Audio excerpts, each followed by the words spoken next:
हम पहले थोड़ी सी और आगे नदियां बता देते हैं, उसके बाद आप लोग को थोड़ा सा पिटाई उटाई चालू कर देते हैं। तुम्हारा बाबू बनाए हो, उसी में तुम बंदरगाह वगैरह बना दिया। अच्छा, पूरा भर दिया पॉलिटिकल, बढ़िया। तब देखो कितना मन से पढ़ रहा है, देखो लोग, तुम लोग यहाँ पे पढ़ रहा है मन लगा के एकदम।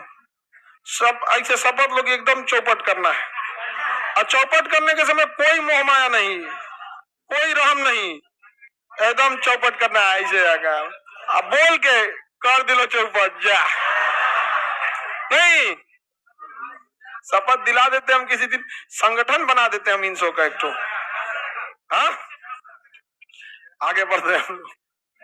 आप लोग को पढ़ाई में मन लगता है कि नहीं? मजबूरी है पढ़ लगाना। देखिए ये नदी बोलिए तो गंगा, यमुना,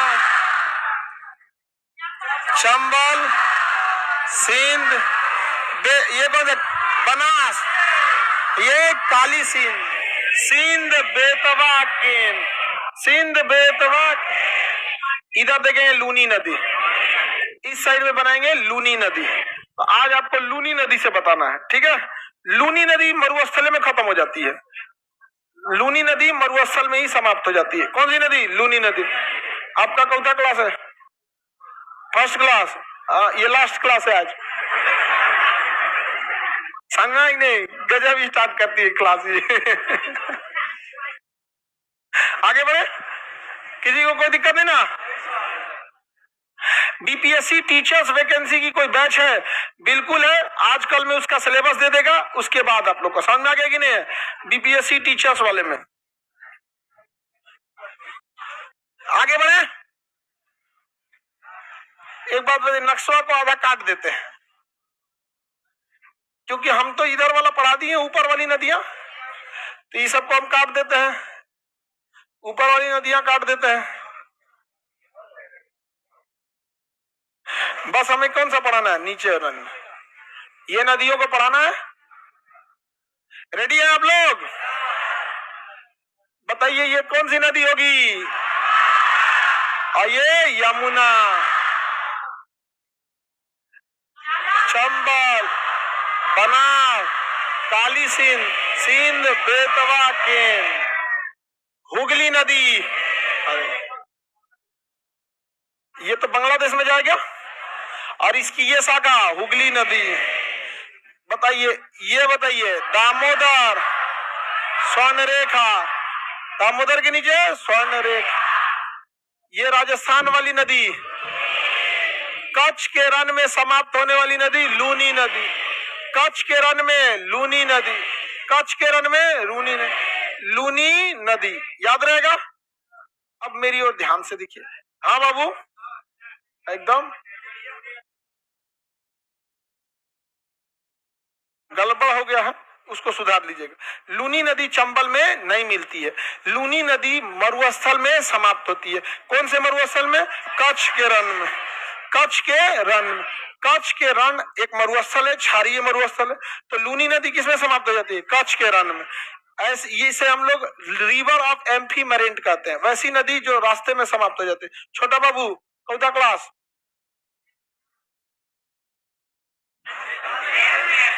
टेंथ में। अरे तुरी के तुम टेंथ में अभी, इतना पहले क्यों चलाया? लड़की सब काय देख रही है उसको? सब लोग उधर देखो,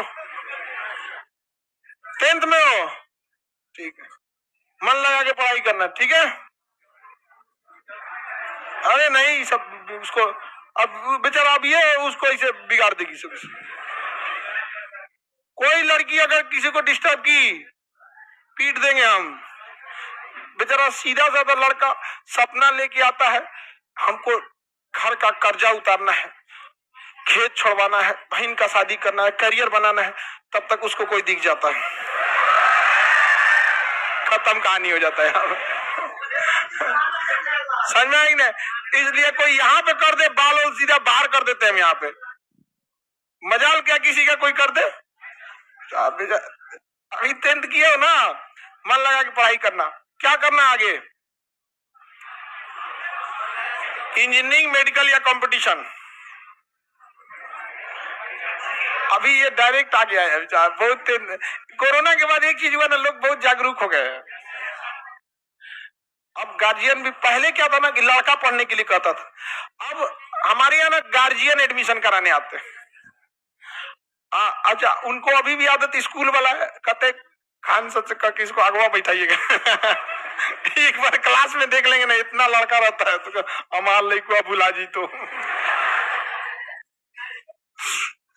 ये मरुआ कच्छ के रन में देखिए, ये दोनों नदी, लूनी नदी। अब यहाँ ध्यान से समझिए, यहाँ पे आपको कौन सा पर्वत है? अरावली। अरावली के इधर से निकलती है बनास, अरावली के उधर से निकलती है लूनी, अरावली के नीचे से निकलती है साबरमती, अरावली के नीचे से साबरमती। तो अरावली कितने नदियों का उद्गम हो गया बाबू? बताइए। ये पर्वत बोलिए तो, दुनिया की सबसे पुरानी पर्वत अरावली से ये निकली बनास, और ये निकली लूनी, और सीधे उतर गई साबरमती, सीधे उतर गई साबरमती। अहमदाबाद किस नदी किनारे? साबरमती। सबसे गंदी नदी थी साबरमती, अभी उसे स्वच्छ कर दिया गया है। अभी सबसे गड़बड़ में चल रही है यमुना नदी। कौन सी नदी? यमुना नदी। देखिए, जिस शहर की जनसंख्या ज्यादा होगी उसके आसपास की नदियों में गंदगी ज्यादा होगा।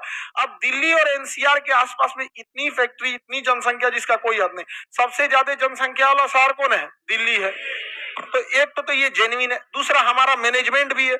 हमारा मैनेजमेंट को भी ध्यान रखना है, क्योंकि जनसंख्या उसी हिसाब से हम प्लान तरीके से बसाएं, वहां पे कचड़े वगैरह को कम करें, यहाँ पर वेस्ट कचड़े कम हो। यहाँ पर एक ऑनलाइन फूड डिलीवरी के सिस्टम के वजह से आप अगर देखेंगे, बहुत सारा खाना वेस्ट भी होता है, क्योंकि रेस्टोरेंट वाले बहुत सारी चीजों को थोड़ा बढ़ा के देते हैं। क्यों?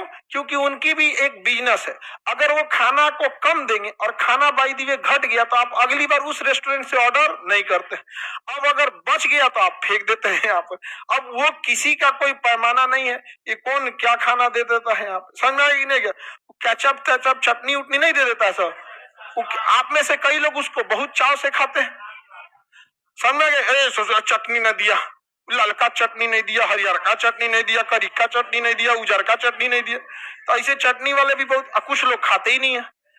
तो ये सारा अल्टीमेटली हम लोग क्या करते हैं? वेस्ट देते हैं। यहाँ पे आगे बढ़े, यहां से जाएगी कर्क रेखा। बाबू कौन सी रेखा? गुजरात, राजस्थान, मध्य प्रदेश, छत्तीसगढ़। कौन सी रेखा? कर्क। कौन सी रेखा? मध्य प्रदेश से एक नदी निकलती है, कर्क रेखा काट करके जाए, माही नदी। कर्क रेखा को 2 बार काटने वाली माही नदी, अरावली के नीचे से निकलने वाली साबरमती। कर्क रेखा को 2 बार माही नदी। ऐसे कोई रियल में तो रेखा नहीं बनाया गया है, नक्शा में है कर्क रेखा, और जब बनाएंगे तो एक बार यहाँ काटा, अब फिर घूम के एक बार यहाँ काटा। कर्क रेखा को 2 बार काटती है माही नदी। विषुवत रेखा को 2 बार काटती है कांगो या जायरे नदी। मकर रेखा को 2 बार काटती है लिम्पोपो नदी। ये वर्ल्ड मैप में आपको पूरा पढ़ा देंगे। समझ आ रहा है कि नहीं आ रहा है? बाबू तुम्हारा कोई दिक्कत? कितना परसेंट है 10th में? अभी तुम